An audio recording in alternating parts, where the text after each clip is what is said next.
Okey, anda masih lagi menyaksikan Selamat Pagi Malaysia dan tiba masa untuk kami kongsikan satu maklumat yang mungkin boleh kita katakan dinanti-nantikan oleh para pelajar, oleh ibu bapa apabila ramai dalam kalangan mereka sekarang ini sebenarnya yang mahu melihat anak-anak melanjutkan pengajian mereka ke peringkat tinggi dan juga mengharapkan pembiayaan. Ada model baharu yang telah pun dibentangkan oleh Jabatan Perkhidmatan Awam ataupun JPA tentang bagaimana mereka akan membantu pelajar-pelajar ini dari sudut pembiayaan ke peringkat pengajian tinggi. Untuk itu, kita bersama-sama dengan Datin Dr. Roslina Ahmad Mokhtar yang merupakan pengarah bahagian pembangunan modal insan dari JPA. Assalamualaikum, selamat pagi. Datin Dr. apa khabar? Baik, kita jumpa kasih. lagi. Ya. Okey, kalau sebelum ini kita memang menantikan sebenarnya tentang pengumuman ni. Ia telah pun dimaklumkan. Jadi boleh Datin perjelaskan lebih lanjut tentang model baharu ni? Silakan. Okey, terima kasih. Bismillahirrahmanirrahim. Assalamualaikum warahmatullahi wabarakatuh. Sebenarnya mulai tahun 2016 ini, kerajaan melalui JPA akan menjalankan ataupun melaksanakan satu model baru penajaan. Yang mana model baru ini berteraskan pada 4 teras utama. Pertamanya, penajaan akan berdasarkan kepada merit dan inclusivity. Okay. Keduanya, our fokus kepada B40, M40 dan juga TVET, iaitu technical dan vocational education. Yang seterusnya, penajaan juga memfokus kepada Malaysia sebagai hub pendidikan. Okay. Dan yang keakhirnya sekali ialah mengenai dengan pulangan pelaburan. Baik. Bermakna penajaan yang kita laksanakan tu akan membawa balik pelaburan kepada negara. Okey, ataupun secara mungkin kita katakan this means business Datin. Betul. Bukan main-main. Bukan main-main dan pelajar juga pelajar-pelajar juga perlu serius di dalam pengajian mereka. Baik. Okey. Kriteria yang Datin jelaskan sebutkan sebentar tadi iaitu merit dan juga inclusivity. Mungkin Datin boleh perjelaskan lebih lanjut. Merit dan inclusivity bermakna untuk model penajaan baru ni kita merangkumi 2 aspek, maknanya secara komprehensif. Merit makna kita mengambil kira performance ataupun pencapaian akademik mereka, maknanya mesti yang cemerlang. Dan keduanya, selain daripada merit, kita juga mengambil kira household income, pendapatan pelajar, misal kata ibu bapa Misal kata kita mengambil kira di dalam kita memilih pelajar, maknanya kita mengambil kira juga tahap pendapatan yang diperoleh oleh ibu bapa pelajar, maknanya sosioekonomi pelajar. Bukan sahaja merit tetapi kita mengambil kira.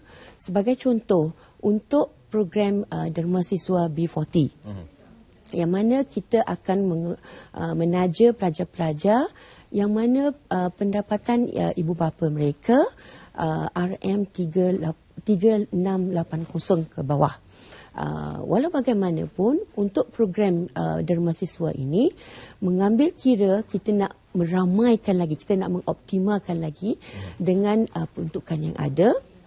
Maka kita akan menilai mereka ataupun memilih pelajar-pelajar yang pendapatan isi rumah mereka 6,540 ke bawah. Okay. So dalam hal ini kita akan dapat menaja lebih ramai lagi pelajar-pelajar. Adakah ini bermakna bahawa kriteria penilaian lebih ketat sekarang ini? Betul.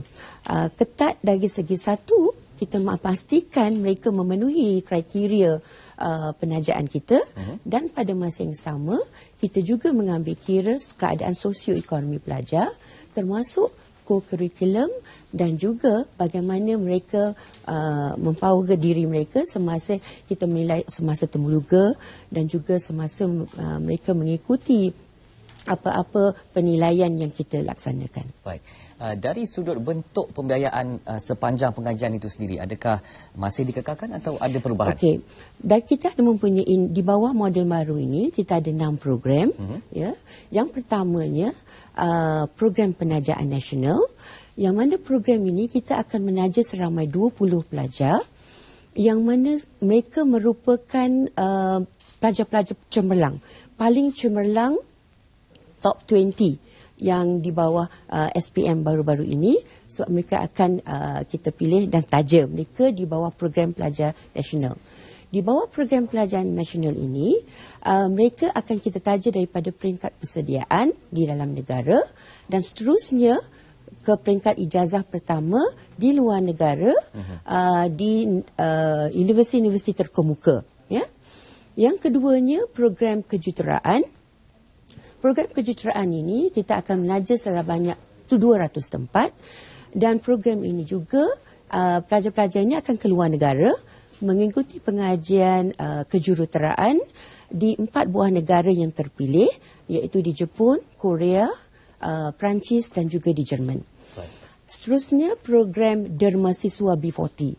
Yang ini merupakan program yang saya katakan tadi untuk khusus kepada pelajar-pelajar yang ingin mengikuti diploma di peringkat universiti awam, yang mana dan juga 3 terpilih universiti macam UNITEN, MMU dan juga UTP termasuk MJIT. So mereka ini akan diberi beasiswa. Berbanding dengan program-program yang lain, mereka dikenakan ataupun kita menaja mereka dalam bentuk pinjaman boleh ubah. Okay. Di dalam bentuk pinjaman boleh ubah ini, kita perkenalkan di mana mereka yang setelah graduate balik berkhidmat dengan perkhidmatan awam, maka kita akan tukar pinjaman mereka kepada beasiswa. Okay. Bermakna mereka tidak perlu bayar langsung. Yang keduanya, andai kata mereka balik, graduate dan berkhidmat dengan government link companies. Misal kata macam Petronas, TNB, semua company-company yang di bawah tajakan kerajaan, maka mereka hanya perlu membiayai ataupun membayar balik 25% sahaja daripada jumlah penajaan yang ditawarkan kepada mereka. Andai kata mereka tidak berkhidmat dengan pihak kerajaan ataupun pihak GLC, maka mereka perlu membayar balik sebanyak 50% sahaja pinjaman yang perlu mereka bayar balik. Dan pada mereka yang tidak ingin langsung berkhidmat dengan pihak kerajaan ataupun pihak swasta, tetapi mereka berkhidmat di luar negara, maka mereka perlu membayar balik keseluruhan pinjaman yang kita tawarkan pada mereka. Ada mesej tersirat di situ, Datin? Ya. Mesejnya ialah bila mana kerajaan telah melabur kepada para pelajar ini untuk membiayai penajaan mereka, pastinya setiap pelajar mempunyai tanggungjawab kepada negara. Berkhidmat di dalam sekurang-kurangnya dalam perkhidmatan awam maupun di dalam negara. Bermakna dalam kata lain, dengan izin, you kena contribute balik kepada negara ataupun masyarakat setempat. Bakti dibalas bakti. Betul. Budi dibalas budi. Ya, ya, itulah. Ini mesej penting sebenarnya ya. Ya, betul. Dan satu lagi mesej yang mungkin cuba untuk disampaikan adalah dengan memberi keutamaan kepada IPT dalam negara. Ya. Okey, satu lagi model di bawah model penajaan baru ini ialah kenapa pelajar-pelajar kita tawarkan penajaan lebih ramai di dalam negara berbanding di luar negara. Untuk 2 program yang saya nyatakan awal tadi, program penajaan nasional dan juga program kejuruteraan hanya di luar negara. Tetapi selebihnya kita ada juga program ijazah dalam negara yang mana kita akan tawarkan sebanyak 7,000 tempat bersama dengan program B40 tadi sebanyak 1,000 tempat, dan juga program lepasan berseri, iaitu pelajar-pelajar yang telah mendapat 9A ke atas, yang mana kerajaan telah memutuskan supaya mereka ini belajar di dalam negara. Ini merupakan kita sebenarnya untuk memberi sokongan kepada universiti-universiti tempatan kita. Kita tidak mahu pelajar-pelajar yang cemerlang semua keluar negara, sedangkan pelajar-pelajar yang sedikit tidak begitu cemerlang di dalam negara. Dengan adanya model ini, maka hampir 75% pelajar-pelajar kita yang cemerlang akan berada di dalam universiti-universiti awam kita maupun di universiti-universiti swasta kita. Memandangkan kita akan menjadi ataupun kita ingin membina Malaysia sebagai satu hub pendidikan yang utama di dalam serantau kita ini. Baik. Ya. Ini berkuat kuasa serta-merta untuk pembangunan Ya, baru, Datin? untuk pembangunan tahun 2016 dan seterusnya, insya-Allah. Okey. Ya. Setakat ini, bagaimana mungkin respon daripada pemohon-pemohon? Setakat ini saya nampak banyak yang teruja mengenai program ini.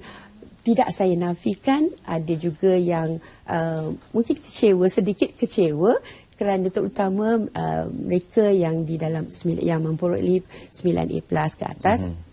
Sebab sebenarnya sebelum ini kita membenarkan mereka keluar negara, tetapi pada tahun ini kita menaja mereka di dalam negara. Walau bagaimanapun kita tidak nafikan bahawa mereka juga dibenarkan untuk mengikuti pengajian di universiti-universiti swasta dan juga di foreign campus, ya, macam kampus-kampus yang mana Universiti Monash, Swinburne, Curtin, dan juga Newcastle, yang mana kampus cawangan mereka telah ada di Malaysia.